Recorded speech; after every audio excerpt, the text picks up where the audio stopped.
اعوذ باللہ من الشیطان الرجیم بسم اللہ الرحمن الرحیم۔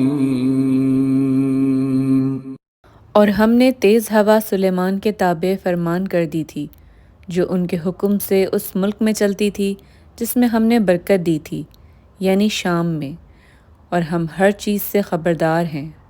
اور دیویوں کی جماعت کو بھی ان کے تابع کر دیا تھا کہ ان میں سے بعض ان کے لیے غوطے مارتے تھے اور اس کے سوا اور بھی کام کرتے تھے، اور ہم ان کے نگہبان تھے۔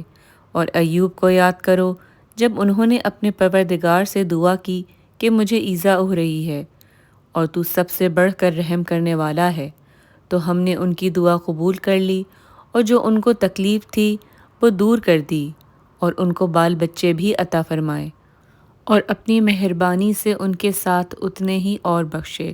اور عبادت کرنے والوں کے لیے یہ نصیحت ہے۔ اور اسماعیل اور ادریس اور ذوالکفل کو بھی یاد کرو، یہ سب صبر کرنے والے تھے، اور ہم نے ان کو اپنی رحمت میں داخل کیا، بلا شبہ وہ نیکوکار تھے۔ اور ذوالنون کو بھی یاد کرو، جب وہ اپنی قوم سے ناراض ہو کر غصے کی حالت میں چل دیے اور خیال کیا کہ ہم ان پر قابو نہیں پا سکیں گے، آخر اندھیرے میں اللہ کو پکارنے لگے کہ تیرے سوا کوئی معبود نہیں، تو پاک ہے اور بے شک میں قصوروار ہوں۔ تو ہم نے ان کی دعا قبول کر لی اور ان کو غم سے نجات بخشی، اور ایمان والوں کو ہم اسی طرح نجات دیا کرتے تھے۔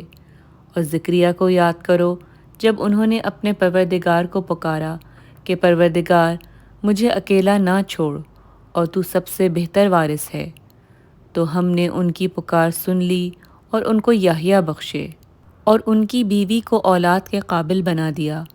یہ لوگ لپک لپک کر نیکیاں کرتے اور ہمیں امید اور خوف سے پکارتے، اور ہمارے آگے عاجزی کیا کرتے تھے۔ صدق اللہ العظیم۔